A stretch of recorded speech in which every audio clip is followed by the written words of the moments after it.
Good morning from me and my chai latte. I'll get to how I got this in a second, but my name is Vic and I'm a first year PhD student at the University of Toronto studying political science, and it's lovely to have you here.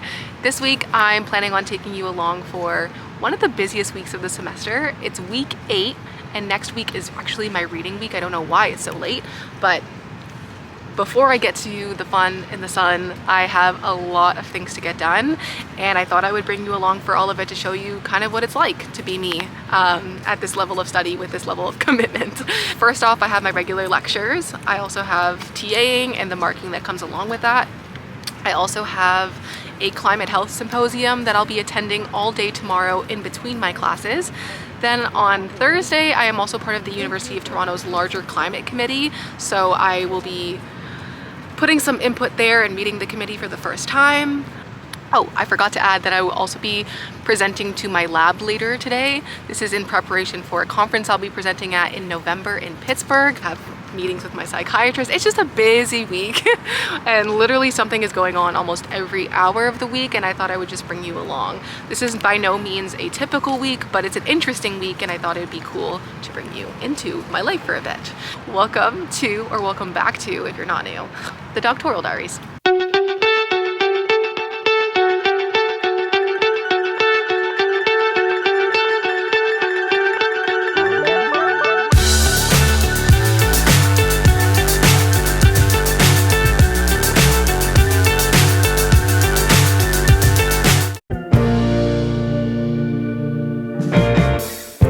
I wanna hear about everything you're ever thinking. You know that I can take the truth. Call me out if you think I'm ever slipping. Maybe I can turn it around. Oh yeah. This is what happened this morning. So, as you can tell maybe by the intro of this video, my bangs are really long. And because this week is so busy, I was like, I need to get my bangs cut Monday morning, oh hey, as early as possible. I was planning on driving from Sam's house to my house, and then my hairdresser is just down the street from my house. Anyways, I go to put my keys into the freaking car and it doesn't work. It just doesn't start. Sounds like a pinball machine. It's terrible. And then that completely changed the trajectory of my morning. So I ended up taking the GO train into the city with Sam's mom, Nancy, and she ended up treating me to a chai latte and breakfast, which again, I normally would not get myself because it's so expensive, but she treated me. So I'm really thankful for that because it did kind of turn my morning around. And if you're watching this, Nancy, I love you lots. But I am now on my way to my Ethics and International Relations seminar. I love this class. Honestly, the prof freaking rocks. The vibes are just always there. Oh, it's the best way to start my Monday. Welcome to my ethics class. Hi. Okay. I thought I would kind of explain courses a little bit for PhD students and then also a little bit about what this class is like. Okay, so as a PhD student, you have a bunch of course requirements which are specific topics and courses that you need to pass in order to become a PhD candidate. So at the University of Toronto, we have a theory component, and this is applicable to anybody who's not studying theory, and this makes sense because otherwise we don't really cover theory in our studies, which is so not true because in IR, all I do is frickin' study theories. So whoever made that needs to amend it. Anyway, I'm really happy that this requirement exists because it led me to this class. So this class happens once a week, it's 2 hours, and it's a combination of PhD and master's level students. And we discuss ethics, its relation to international relations, its disconnect, whether ethics is adequate at explaining some of the obligations that we have to one another, the planet, animals, all that great stuff. So I love this class, and many people just take it because it's required of them, but I actually moved my whole schedule around just to be able to take it, and it's been so worthwhile. The professor is incredible, and hopefully somebody that I can continue to work with after this class because I would just love to pick her brain about a million different things. Not my fault. Thank you for addressing. Oh, yeah. Yep.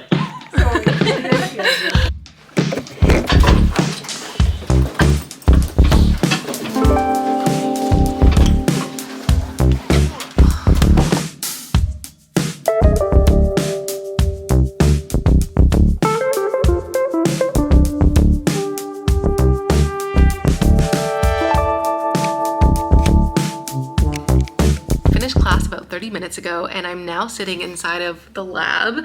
This is my first time visiting my lab, and I'm really happy to be here. It's quite small, quite intimate, but you know, it's quiet, it's peaceful, no one's here, and I can film in peace, which is all that matters to me. So I decided to join this lab because my potential supervisor is one of the faculty members running the lab. It's also helpful for me to know what kind of research I do want to be doing and how people run into barriers in the past with this type of work. And yeah, it's just a big learning opportunity and another way to have like a sense of community and connection, because doing research can be very isolating. And yeah, so this is the lab. This is my first time visiting it. I'm gonna eat my lunch and mark some work. But yeah, let me give you a little bit of a tour. I mean, it's one of those like one pan tours where you could just see all of this, but I think it's really special that we do have a place. I will be meeting with my lab later this evening. I will explain to you after I do some work what I'm going to be doing with them and how this connects to some exciting things that are coming up in the future. I'm here doodling on the board, and I forgot that I have a call at 2 o'clock.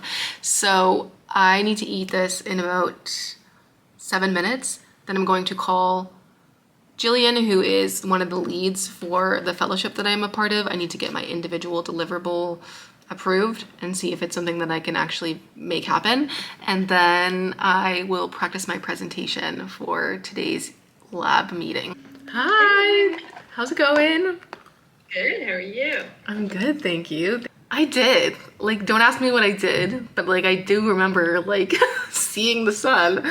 When I had previously conceived this idea of like the right to a healthy environment, the word health to me had more of like an ethical, you know, weight to it versus like physical ramifications for having environmental disaster, right? Environmental policy analysis and how this lines up with the UN's overall mission to achieve that healthy goal. So I finished my call with Jillian, and I took a little bit of time to do like a sprint of my ideas and just all of the stuff that I want to consider for my proposal, which is due on Friday. It's looking pretty good, and I'm excited about some of the ways that I can still be creative, but also do political science and health research. So I'm excited to kind of build that with you and maybe fill you in on what I end up doing. But right now I have about 45 minutes before my environmental governance lab meeting. So I'm gonna practice the presentation. Just finished up my practice presentation for myself. Now I need to go deliver it to the lab. So I will see you at the lab meeting. And essentially what this is arguing is that we should actualize an ecological constitutionalism here in Canada, because our previous attempts at legislation are just not adequate. That's what I found. I think it's like literally anything to do with pollution. So I feel like there could be like, yeah, political science, waste management, like more of like natural science approaches to it. So I'm just eager to see like what it'll be like.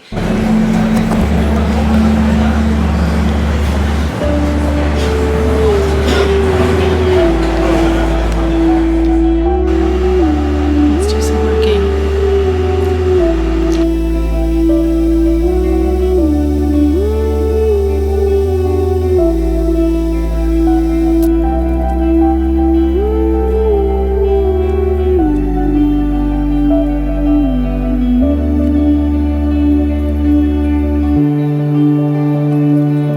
It's maybe 9 o'clock on this first day of the vlog, and it was a pretty awesome and productive day. I had class, I had a research meeting, presented my work to the EGL, and oh, by the way, that work is because I am going to be presenting my research that I published with Sage, so right here, and I will be presenting that at a international conference on environmental pollution and prevention in November. Came home after that meeting, and on the subway my brain was just absolutely gone. You know, when you just use too much of your big brain energy. Yeah, that's what happened to me today, and I need it all tomorrow, so hopefully I get a good night's rest. But absolutely the best part about coming home is doing more work. Just kidding, I did do more work. I marked a bunch of assignments, and this is the best part, is relaxing with a big stinky dog. Right, Romeo? He's already snoring, which is something that I should be doing. So good night for me, but for you, I'll see you in a couple of seconds. Good morning.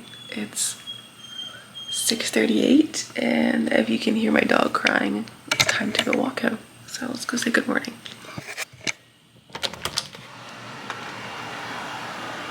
Good morning, Moose. I know, I'm with you. Hi, I know. Good morning, Romeo. Good morning. Hi.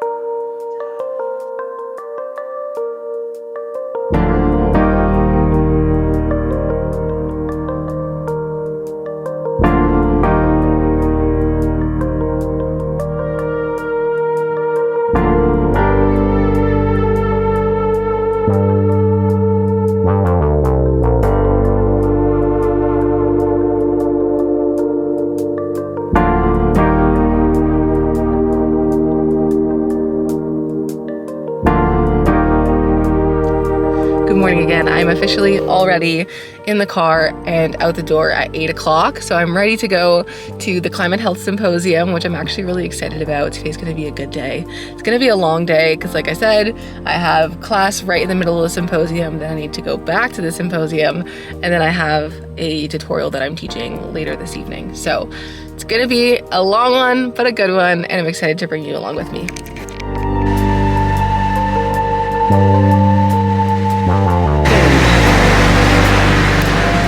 Please stand clear of the door.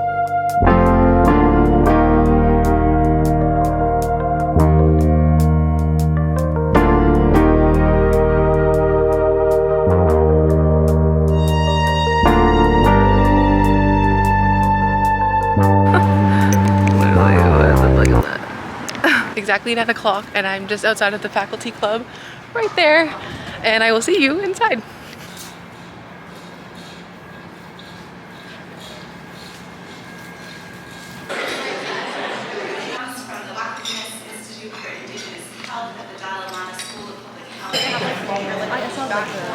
I have some that are possible and already out there. So starting from microsystem interventions, we found to ask them and to engage with them actually through in this challenging area of work, so thanks very much. So I just finished up at the first session at the Climate Health and Sustainable Care Symposium. It is just a beautiful space, and I'm really excited to go back. I'm actually sad that I have to go to class, but luckily for me, they're only like a 5-minute walk apart, so I could just walk to class, do what I gotta do, and then go right back. But yeah, it was just an awesome discussion. One of my personal interests, I would say, is definitely the intersection between climate justice and mental health. So this was more personally interesting to me and to like my own understanding of the climate crisis versus my research, but I'm excited to find a way to make it fit. But I will now go to my IR seminar. I've had to try to educate myself through my life about that stuff. New Orleans absolutely. is a real gem, but the rest of it is Yeah. Hi! Guys, I actually have friends. very rigid. They're just never in the video. Catholic. What else? There are other possible examples. Yeah. I don't know if this would, like, how internalized it's been, but like capital punishment. Yeah, capital punishment definitely in North Cascade. How many? I just finished up in my IR seminar class, and honestly, that was one of the first weeks that I felt really like critically engaged. Sometimes when you're learning something new, it's hard to be critical about it because you're gaining the traction and vocabulary to be able to describe it. But with this one, I feel like because it's not necessarily an argument, it's more about a way of going about an argument, I was able to better articulate or identify some of the puzzling things about the discipline, which was cool. But now I'm going back to the conference, trying to grab some food because I'm starving. I also wanted to add that this week, one of probably the most intimidating professors that I have ever had was wearing avocado socks, and it absolutely made my day. Like something about going into a stressful situation and seeing someone wear like such a significant marker of humanity, and like, I don't know, it was just great. I loved it. And if you are teaching something intimidating, I really encourage you to wear cool socks because it's a great form of common ground. And we're back. Just need to cry. Come love, share my pillow, and rain, rain, go away.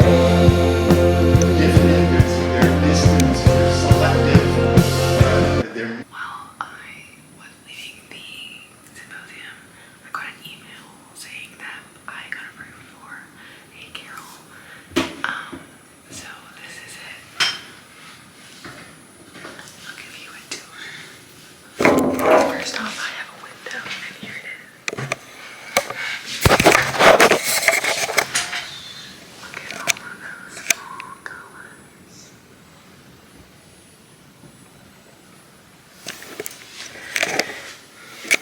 I have some shell, and in here we have that as well. Chair, and this bulletin board, which is kind of nice, and a workspace. She's kind of cute. I am heading into my last activity of the day, which is my tutorial that I lead at night. It's dark out. I want to go to bed, but I'm gonna show up for these kids. They rock, and they usually make my Tuesday evenings.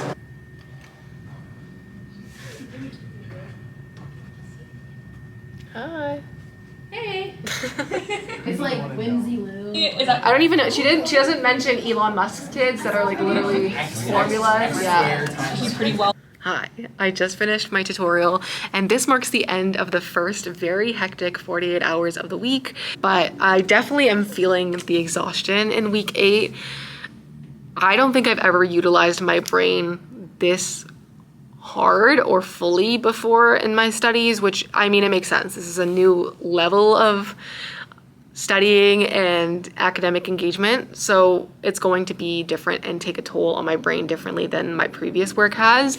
Do my best to avoid a feeling of burnout. For relationship to academia is the same as a relationship with a loved one. Like, you need to nurture it, you need to spend time appreciating what it is and taking steps away from it and giving distance. Like, all of these things you need to factor in.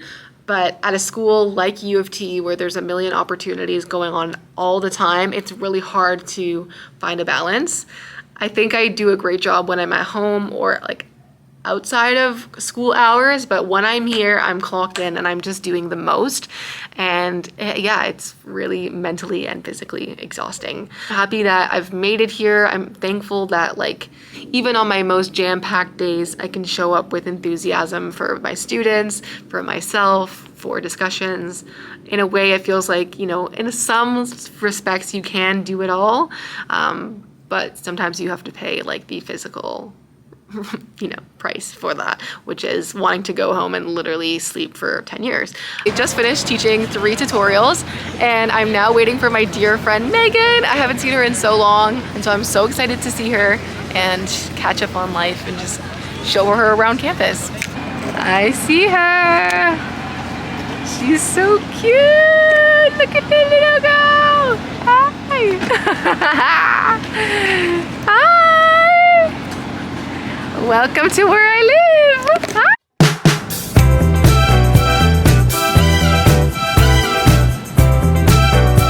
Pumpkin, so sweet.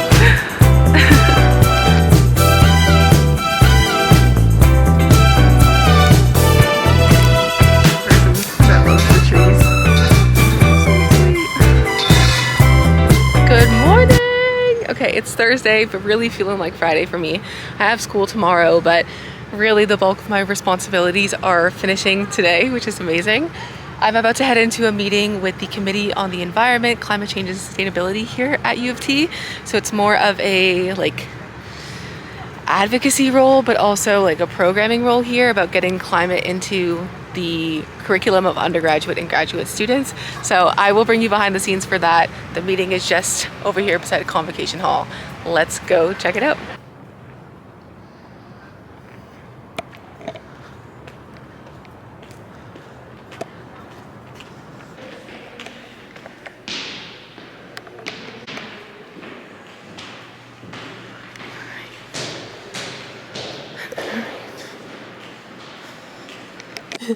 Good morning, everyone. My name is Vic Duarte. My pronouns are she, her, and I am a first-year PhD student over at the Department of Political Science. In terms of my research specialties, I'm interested in international relations, and then I'm doing a collaboration with the School of the Environment. In terms of political innovation, it's hard to just only research. I wanted to have a footing here on campus where I felt like I could start with a system that was in my backyard, which is UofT. So that's why I'm here, and I'm excited to work with all of you. Okay. Call me that's confirmed to phase 4.